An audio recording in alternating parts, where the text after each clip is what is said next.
complace muchísimo presentar esta mesa llamada Política y Sociedad. Tendremos a 3 excelentes expositores. Vamos a invertir un poquito el orden de las presentaciones. Primero va a presentar el profesor Juan Felipe López Jaimes del Centro de Estudios de Asia y África del Colegio de México, y su presentación se denomina Movimientos Sociales y los Grandes Proyectos Verdes en Corea del Sur, el caso del proyecto de restauración de 4 ríos. Posteriormente presentará la profesora Bárbara Baboleo, del Instituto de Investigaciones Gino Germani de la Facultad de Ciencias Sociales de la Universidad de Buenos Aires, Argentina, con la ponencia titulada Entre medio político, la participación política vía Internet en Corea del Sur.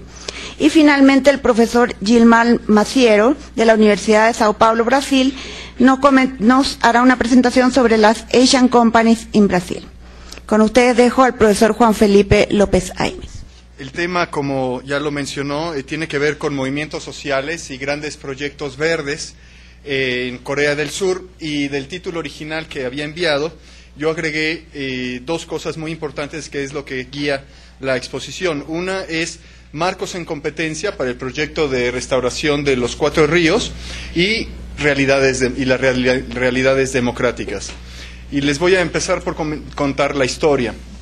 El presidente actual, Lee Myung-bak, tuvo desde que era un empresario en Hyundai Construction el sueño de hacer un gran canal que cruzara de Seúl a Pusan. Esa era la idea.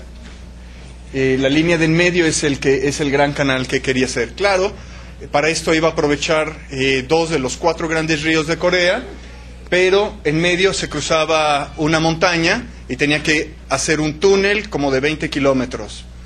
Y además pues tenía que hacer toda la construcción de un canal para medio de transporte. El proyecto del Gran Canal fue puesta como una de sus propuestas de campaña más importantes durante las elecciones de 2007, y para muchos el plan se volvió en una especie de obsesión, no obstante su impopularidad. Tan pronto como el presidente Lee tomó posesión como presidente en febrero del 2008, reconoció que el plan del Gran Canal no tenía posibilidades de sobrevivir. La peregrinación de 103 días y la más conocida marcha o marcha de las velas, que está en el verano del 2008, fueron indicadores de que ese no era un buen momento. Hasta ese punto parecía que el movimiento social había triunfado en su meta de frenar el plan. Sin embargo, el presidente Lee insistió. Así que insertó el proyecto en un nuevo marco y le cambió el nombre y también ordenó algunas modificaciones técnicas. En el primer año de su gobierno, el presidente Lee dio un giro a su discurso poniendo énfasis en el medio ambiente y en el cambio climático. Muchos proyectos fueron entonces introducidos en el marco de esa agenda, con un nuevo nombre, el proyecto de restauración de los 4 grandes ríos, que son el río Han, el Nakdong, el Gum y el Yongsan, así como varios ríos tributarios. Fue uno de esos y se convirtió en el proyecto emblemático de la administración del presidente Lee. Esta investigación explora el caso de ese proyecto y el movimiento social que emanó del mismo desde su anuncio en el 2008. El argumento general es que los procesos de diseño de políticas públicas y su ejecución en Corea quedan frecuentemente atrapados entre los límites al poder que imponen las instituciones democráticas y la tendencia desarrollista a promover grandes proyectos nacionales. A la luz del proceso de formulación de políticas y el conflicto causado por el proyecto de restauración de los 4 grandes ríos, surgen varias preguntas que este trabajo busca resolver. Una pregunta general es si pudiéramos decidir que las prácticas desarrollistas renacieron. Otra pregunta es si la planificación económica es compatible con la democracia. Lo que observamos en Corea es que efectivamente tiene un régimen democrático, pero también se ha recurrido a la planificación económica. ¿Por qué podría esto significar una contradicción?, me pregunto. Recordemos que una característica institucional del régimen es que desde 1988 el periodo presidencial está acotado a 5 años sin posibilidad de reelección. Eso quiere decir que en la práctica los proyectos deben iniciarse y terminarse en un lapso mucho menor, es decir, menos de 5 años. Si se asume que en el proceso de formulación de políticas públicas en una democracia se requiere un periodo de construcción de agenda, de consultas, de búsqueda de consensos y de negociación, podríamos adivinar que el tiempo restante para la ejecución de estas políticas y proyectos es muy poco. Por eso es importante reducir lo más posible el tiempo de cada etapa, y una manera de hacerlo es mediante la planificación económica, aunque eso implique una mínima confrontación de ideas. Para el caso de Corea, el marco del proyecto de los 4 ríos refleja precisamente las tensiones entre los tiempos políticos y las formalidades democráticas. Esto es, en el marco del proyecto, más que ser una idea en competencia con otras, o sea, la formalidad democrática, tenía el propósito de justificar las decisiones que ya habían sido tomadas, la idea del desarrollismo. ¿Cuál es la relevancia de la competencia de ideas o visiones cuando se enmarcan y definen los problemas en el caso de Corea?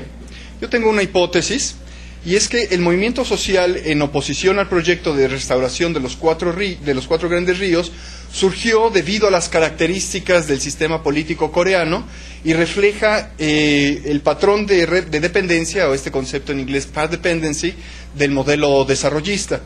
Esto es que a pesar del progreso de la democracia en Corea en los últimos 20 años, todavía es necesario perfeccionar los mecanismos que acomoden la interacción social en el proceso de formulación de políticas públicas. Sin embargo, dicho proceso está constreñido institucionalmente por los marcos temporales, lo que les decía, el periodo de 5 años sin reelección, por lo que no se considera necesario que los grandes proyectos terminen la secuencia política de enmarcar, persuadir y negociar. Ante esta introducción, el trabajo se divide en 4 partes. La primera identifica a los principales actores, la segunda describe el contexto político e institucional, la tercera analiza el proceso de definición del problema o issue framing por parte del gobierno y el movimiento social, y finalmente se aborda las tensiones políticas y éticas entre el sistema político coreano y el estilo particular del presidente Lee Myung-bak y el movimiento social ambientalista.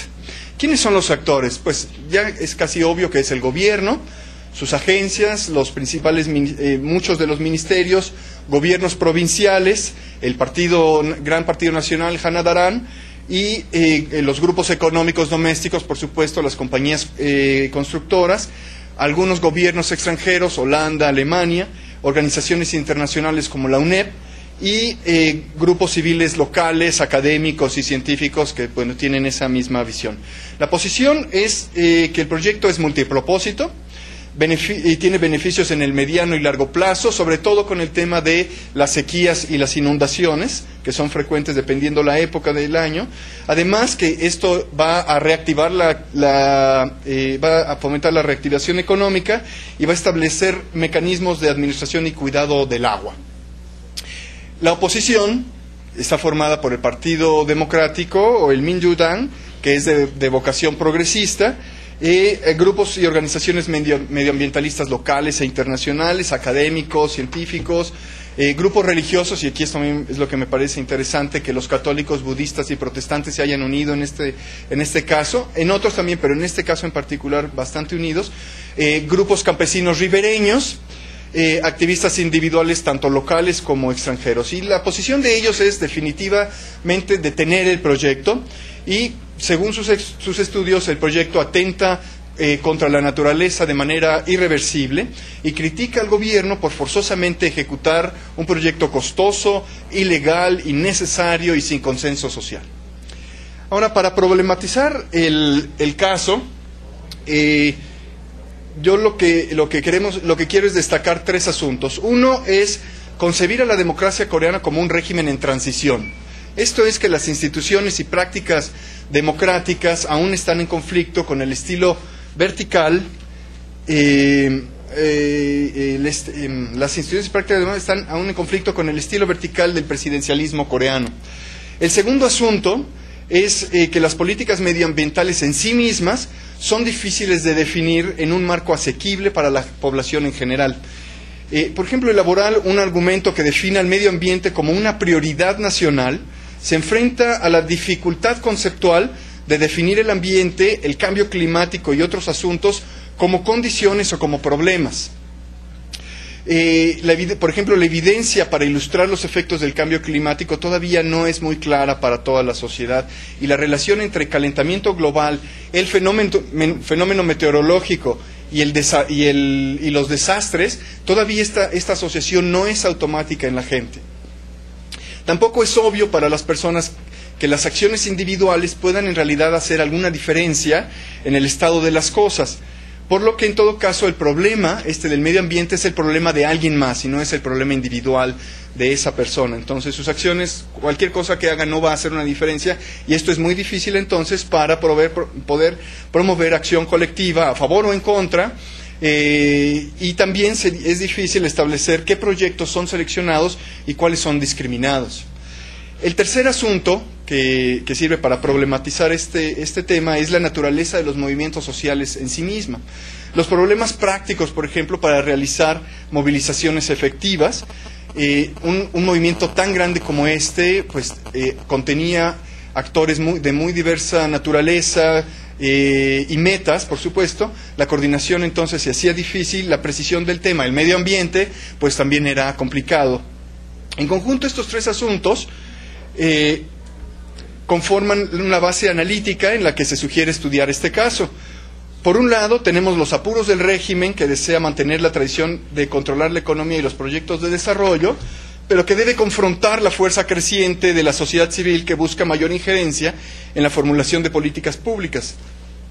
Por otro lado, ambas corrientes confluyen en un tema sumamente controversial que pone a prueba las habilidades y recursos de cada parte, pero también revela las limitaciones institucionales de la democracia coreana. Y a continuación, entonces, vamos a ver cómo las partes presentaron su argumento. Enmarcar es el proceso en el cual la realidad es construida conscientemente mediante la dotación de significado. Esto es, la forma en la que se plantea el asunto.